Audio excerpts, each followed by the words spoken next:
to about 185 million parts water. Okay, now let me ask you that. Oh, let me ask you a question about that. So how the fuck is that helping my teeth? How's it helping your teeth? If it's that little. Because it's very potent. So that kills your whole argument, dude. You just killed your whole argument. You're telling me it's very potent. Yes, it's very potent. Dude, you know what you do? You open and close the fucking drawbridge at a reservoir. No. Did you know that you don't need to study at all to have that job either? Like, anybody can get it. Like, you don't even need, like, a GED. These guys, you don't even need That is true. That is very true. Oh, it is? Everything that... I was trying to piss him off, and he went with it. No, everything that I learned on the job. I started a job when I was 18. I'm 37 now. Well, Tom, come down to the after party tonight. Yo, I gotta bring that up. I didn't realize that. Okay, thanks for coming down. That was Anthony? We'll go to line 6. Anthony was calling in, that son of a bitch? I thought that... Anthony. That was Anthony. That wasn't Tom from Connecticut. Dude, you fucking... oh, is this somebody telling me that's not Anthony? Dude. Yeah, Billy, you sit next to him all the time. You should know. It's Anthony. He said in the call, I sit next to you and got to listen to this shit every day. I leaned over and I go, is this fucking Norton or somebody? Like, I thought that too. Oh, I was just literally like, this guy's calling me a douchebag, so I went on fuck you mode. So I wasn't even listening to the details. I think he was fucking with you. No, he wasn't. He was fucking with me in that he wasn't letting me know it was him, but he meant everything that he said. I should have known it was him when it was the same, when he had read the exact same portion of the book. Like, the guy's a fucking douchebag. Well, that's hilarious. Either way, we'll be at the after party tonight, right? And come on down. After party. Maybe Tom from Connecticut can show up. That's fucking hilarious. Come on, son of a bitch. He even said it. He goes, "I'll see you at the after party." And Danny told us after party that he was coming. So. Well, a lot of other listeners said that they were coming. That doesn't make you Anthony. Nobody said it. No, one other person said that they were coming. Did we get one that's coming? Oh, that's great. Yeah. Collins Bar on 8th Avenue between 46th and 47th Street. After party. Collins Bar, 8th Avenue between 46th and 47th. And we're going to take a break here. We're talking about fluoride. Evidently, I'm a jackass, and I can't recognize the voice of a guy who I sit next to. I don't remember arguing about 9/11. You know what it is? A lot of times I don't listen to Anthony. I just zone him out. I find him to be very boring. He's just like a well-read redneck. That's all he is. You know what I mean? And he's got a wonderful car, and I'm really going to take my apartment key and scratch it tonight if he shows up to the after party. It's hilarious. All right, man. Thanks for listening. After party. We'll be back in a minute. Uninformed with Bill Burr and Joe Derosa. Tonight, get your motherfucking asshole down to the goddamn motherfucking after party. After party. Only at the Collins Bar, 735 8th Avenue, between 46th and 47th Street. The after party. After party. Featuring Bill goddamn Burr and Joe motherfucking Derosa. Tonight, you gotta come to the after party. After party. It's at the Collins Bar, 735 8th Avenue, between 46th and 47th Street. Fuck!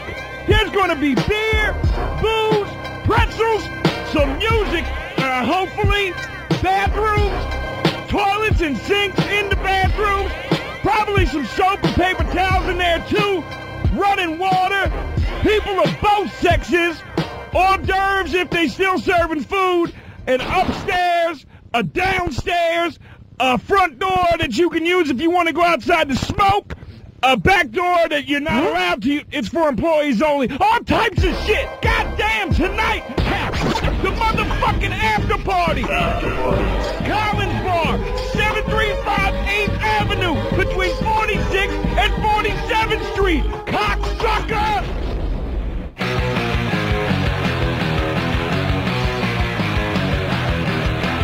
All right, you're listening to the final 20 minutes of Uninformed with Bill Burr and Joe Derosa. And we want to thank our good friend from the rap group Deep, Bernard Valentine. Yeah. Thanks, Bernard, for doing those spots for us, man. They sound awesome. Thank you. For the after party. God, I can't believe I didn't know that was Anthony. What a fucking dope I am. I also love that my stupid theories annoy him so much that he He's probably been listening for like all 3 shows, just waiting for me to somehow start spewing out my horse shit so that he could just ruin my fucking night and act like he was here. God bless you. That was great. Son of a bitch. That was really great, man. Yeah. That was really, really I hope funny. you spill a ginger ale on your fucking PlayStation. I had a hunch. I had a hunch. So anyway, somebody actually, and so what's funny is during the break, both Danny and somebody waiting, Keith, was saying, Bill, you spent 2 hours arguing about 9/11 with Anthony, and I literally argue with him so much, I have like a vague, like, recollection. I remember arguing about the book, but I don't even remember arguing about 9/11. You have an ability to annoy people, tune out during an argument, and do other. We got in an argument. Yeah, but I won't forget an argument. But we got into an argument before the last show when we were arguing about Air America, and it was fucking hilarious because it was like we were married or some shit. Because you just started doing dishes mid-argument, but you were still fully in it. You were like over your shoulder, yo, you fucking promise, yo, you fucking lean side. Hey, I got strong opinions, and I like to keep a clean fucking house. That was really funny. So we during the break. So anyways, I gotta admit, so I don't know what the deal is. We were talking about fluoride, whether it's actually dumbing down the population or stopping cavities. Could you fucking have a more extreme views? This is like, this is great. So I'm gonna stick with the herbal toothpaste, but I gotta admit, in the back of my head, I've already envisioned going to the dentist with Have you asked your dad about this? He's a dentist. They're in the Matrix, man. They get spoon-fed that shit. Dude, that's like, did you ever see the story on Christopher Columbus and then you like read the real story on some of the shit? I'm not saying all that horrific shit, he's over here chopping off arms and shit, and I'm, picturing him dressed like he's on the Quaker Oats box, coming over here patching up canoes for the Indians. Yeah, but you also, Bill told me during the break, believes that the conspiracy theory that we never landed on the moon. I believe that's quite possible. Aspects of that, and I'm going to tell you why I believe in that shit, is because all these fucking nerds out there with their telescopes, they're always looking at the moon, and they never go, hey, yeah, I was looking at it the other night. I saw that car that we left up there.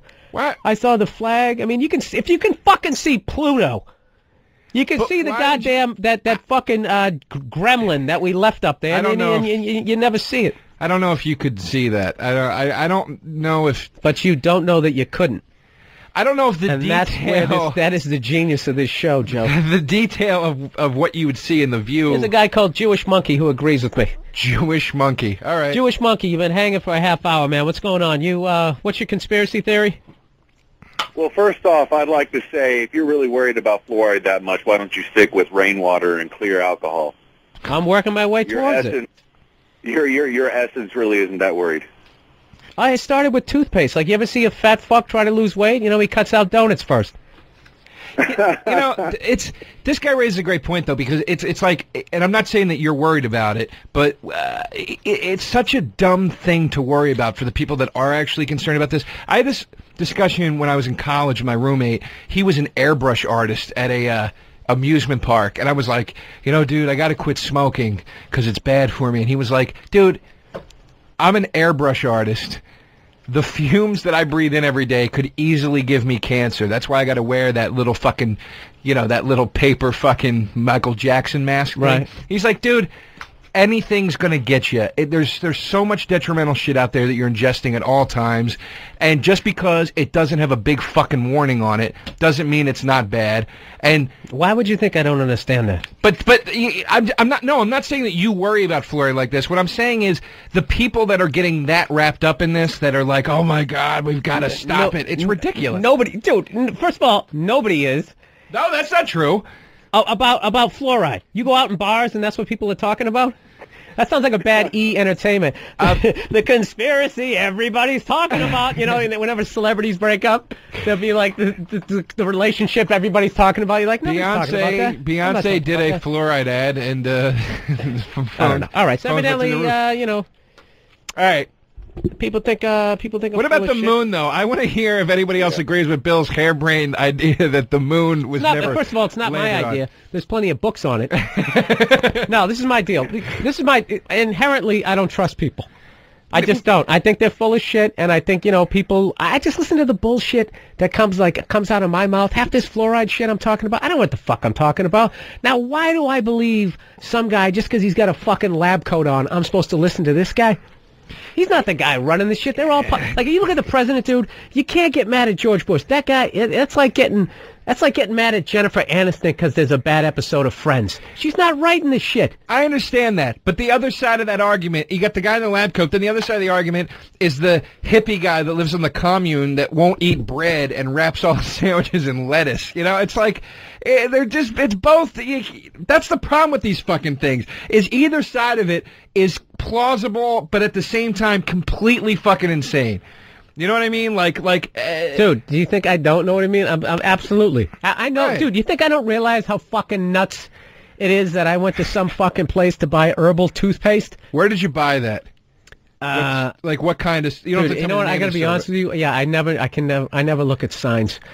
I just look in the windows, and if it seems to have some of the shit that I'm kind of looking for, I'll walk into. Unless it's like a Macy's. What always makes me laugh with those health food, and organic whatever stores, is the shelves are loaded with natural toothpaste and organic this and organic that and oatmeal shampoo, and then always right in the fucking counter they have power bars, and it's like, so I'm supposed to buy all this other shit because using chemically enhanced shampoo is bad for me, and using this type of toothpaste is bad for me. And then, but you're going to tell me that it's perfectly healthy to skip meals and eat one of these fucking chocolate bars, and I'm going to get everything I need. It's retarded. Joe, you're not going to walk in any place and it's going to be 100% cool.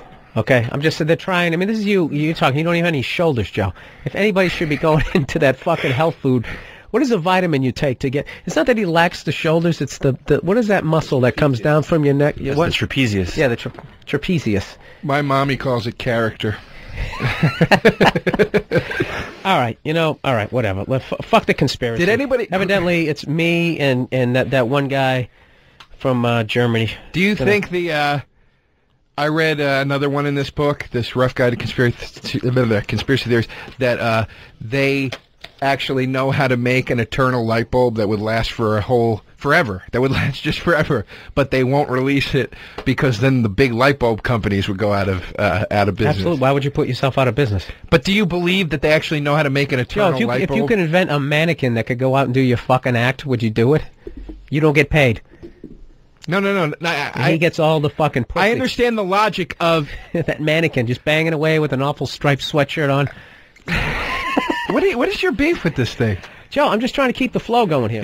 You can insult me anytime you want. It's a good sweater. Easy target. But you're a fucking plane dresser. That's what annoys me about it, is you don't go out on any limbs with your clothing. Because you're in the Matrix, man. You're a plane dresser. There's nothing to pick out about your outfit. There's just nothing. It's too fucking plain. It's too... You understand the fact that there's plenty of shit to make fun of me about. The fact that I'm wearing the thermal under the T-shirt. Well, not only a played-out look, but for a look for somebody 20 years younger than me. There's all kinds of shit you could... Why don't you just say, I don't have the comedic ability to fucking just trash me right now? Well, that's just mean. I really noticed like halfway through it started getting fucking mean. It started getting mean. It's the last, fucking 12 minutes here. It's getting mean. Joe, are you a religious guy? No, I'm not, Bill. But now that you mention it, I was thinking, if I was, what would I give up for Lent? I don't think there's anybody out there. If anybody out there has actually given up anything for Lent, I want to hear somebody who isn't like basically in the age group that Joe Derosa would take a fucking swing at. 60-year-old women. They're all about Lent, dude. They're all in it. They got the Advent wreaths at Christmas. I like those people. They got the Lent I like the people who get the fucking ashes and then they walk down the street and it's just like, would you wipe it off? It's like, I got it. You went to church. You're giving something up. It is annoying. Fucking moron. It's just it's unnecessary. I read this great article on www.organizedreligionisforshitheads.com. It's an actual it's an actual site.